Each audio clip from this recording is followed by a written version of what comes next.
Hello and welcome to You Talking to Me. What rights do refugees have in EU countries?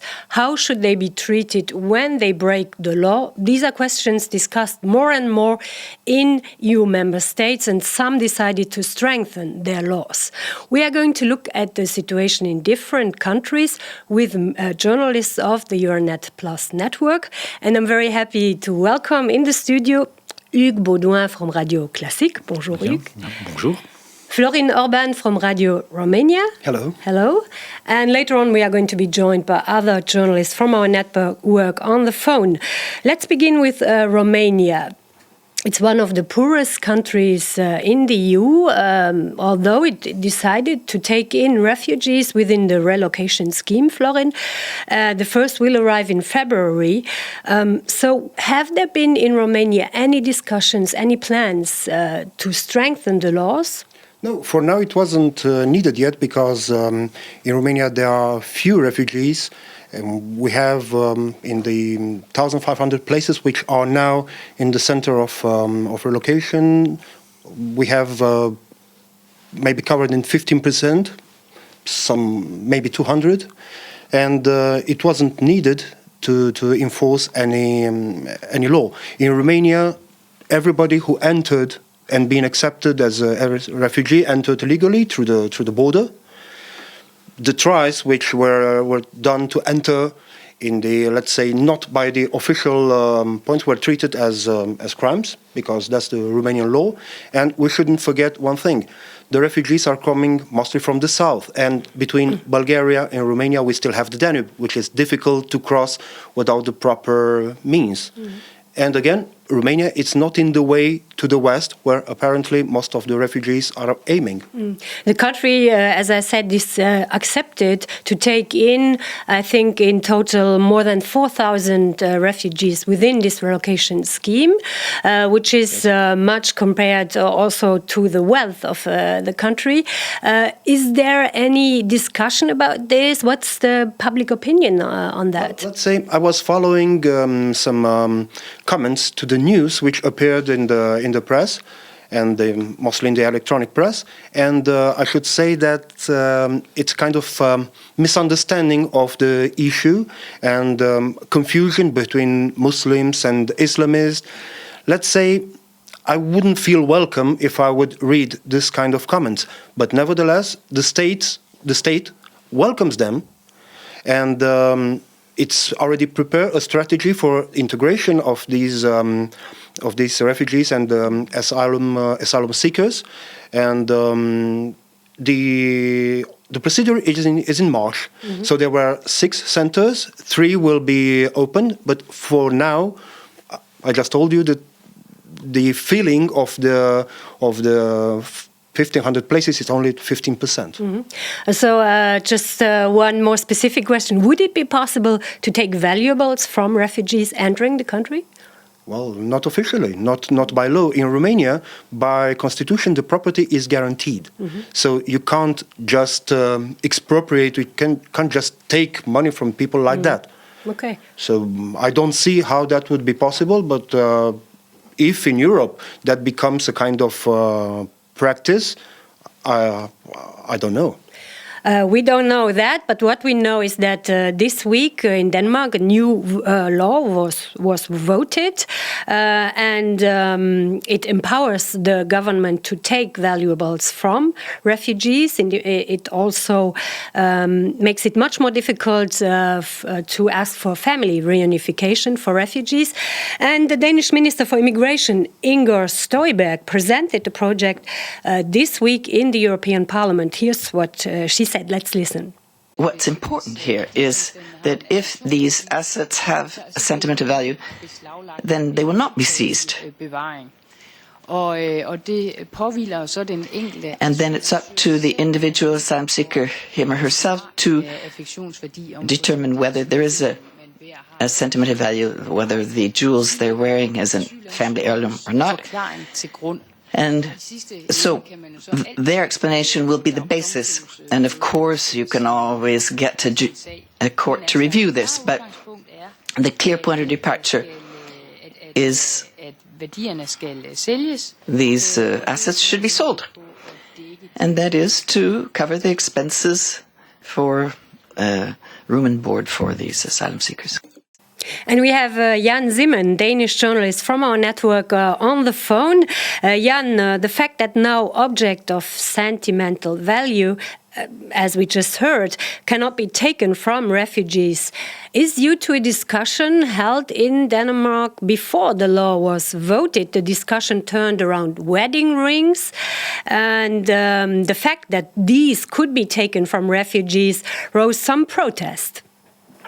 Yes, a lot of it. The minister in Estonia was not very clear in the beginning if they would seize wedding rings or not, because that would be different from the normal law that applies to the Danes. And people were actually photographing on Facebook and showing that they send in their own wedding rings, Danes sending in their own wedding rings by hundreds and perhaps even thousands to the minister as a kind of protest against the law that seemed to go this direction. Okay, Jan, what is probably even more criticized is the fact that refugees will now have to wait for 3 years before they can ask for family reunification. How come a liberal government proposed such a law? A liberal government that is supported by a strong, very strong, in fact, bigger right-wing populist party, they called. I'm not sure they're so populistic anymore, but they're very popular. So in terms of being afraid that they would lose even more voters to that right-wing party, they go the strong. They try to be even stronger and even more, what I would say, mean against the refugees or any asylum seekers. So it's a matter of internal policy. Also, this matter of seizing the values of the refugee has no real impact on any refugees. It's just for pro forma. It's just to make sure that any Dane understands who's right-wing, that this government is as hard as they can dream to be.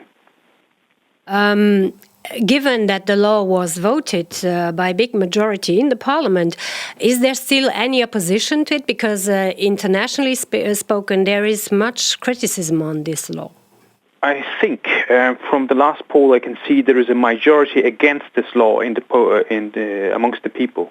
But the politicians, so there's a strong, there's a lot of debates going on again on Facebook, and people are divided, even families are divided very strongly in that subject. And at the same time, there's a majority against it. But the politicians who voted for it, like the Social Democrats, realized that this law could have turned out even worse if they didn't vote for it. And as it is now, it will have no impact on the refugees. Nobody will seize, in fact, these valuables because nobody has the valuables that they will look for. Basically, Jan, it's a law to say, to tell refugees don't come.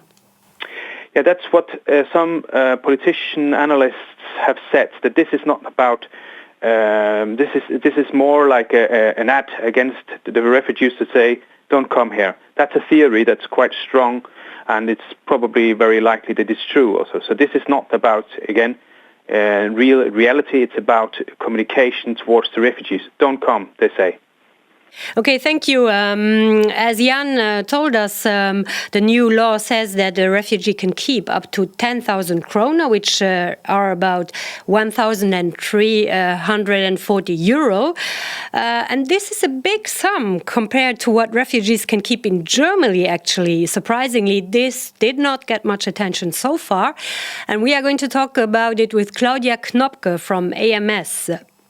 Claudia, in fact, the law and the practice in Germany are even stricter than the one in Denmark. Well, let's say if I would be, as a German, be in the situation to need social welfare, it would be done for me in the more or less same way. It would be checked whether I have any kind of savings in my banking accounts or other valuable things. And if I would have, they would be taken. So the everyday practice is here, according to law. In the reception center, the asylum seeker are asked for cash or valuable belongings. And the money is put into a banking account. The person receives monthly approximately 200 euro as pocket money from his own money. And in the moment this money ends, he or she will receive the same amount of money from the social welfare. And I was asking about confiscating cash or valuable things directly on the border. And I was talking to a guy from the German Federal Police, and he told me, we don't confiscate money from the refugees in the moment they are entering the country. The belongings are somehow registered and kept as long as a person is in custody. But afterwards, they receive everything back. There's one exception. If a person comes from a country like Kosovo without any chance to receive asylum in Germany, then he said we take, if there, and pay for the transport back. So it's called police costs. And when they take cash from the people coming to the border. Very interesting details, Claudia. The German government decided to strengthen the law after the Cologne events on New Year's Eve. The proposal says that the refugees should be returned much more quickly if they have broken the law. Was there any public discussion? Did the majority of Germans seem to accept this proposal?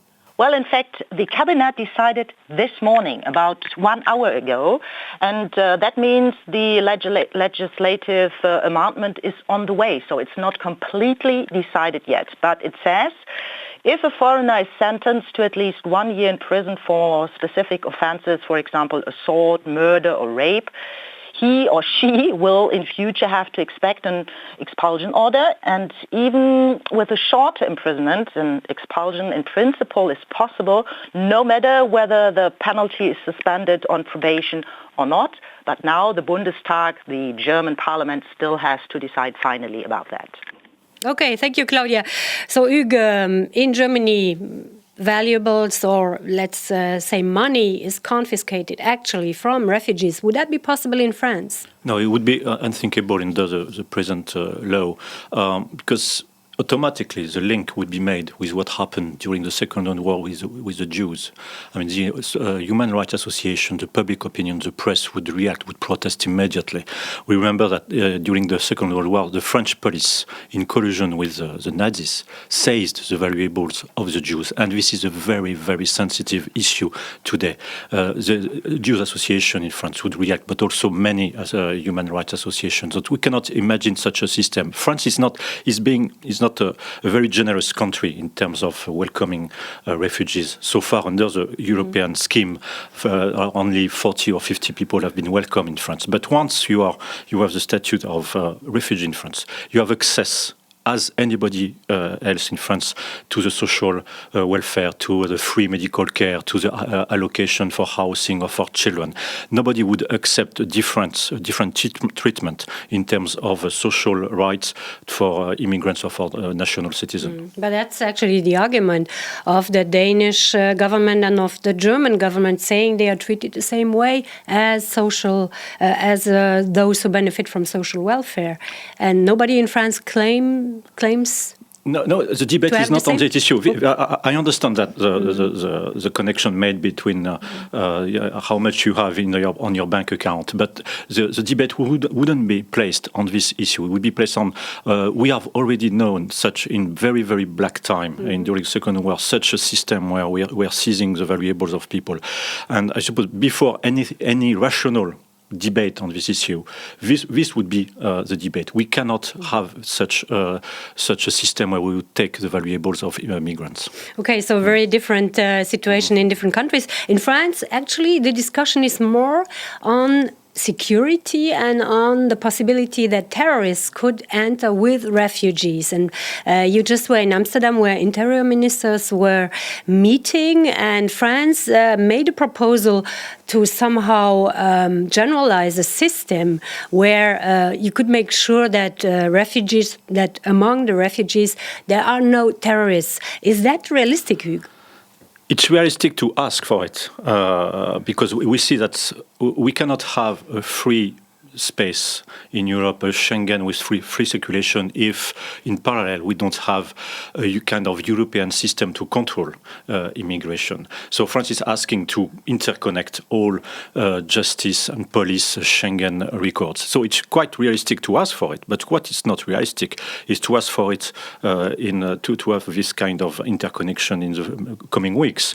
It has to follow legal procedures, it has to respect data protection law, and it's quite a big procedures to follow. But the risk, and the Interior Minister in Amsterdam said that we know today that there are about 200,000 blank passports coming from Syria, also coming from Iraq and Libya, and those passports can be in circulation very easily because that's a real passport. It's just the identities who are fake. And we know that two of the terrorists who committed suicide in Paris last November had fake Syrian passport. And in Germany, the intelligence service have identified a dozen people who entered Germany, registered at the border as a refugee coming from Syria, but with a fake passport. So there's really a fear in France that not many, not thousands of refugees, but we just needed some refugees who would come in France with terrorist intention and would commit a terrorist attack anywhere in France. Mm-hmm. Okay, thank you very much.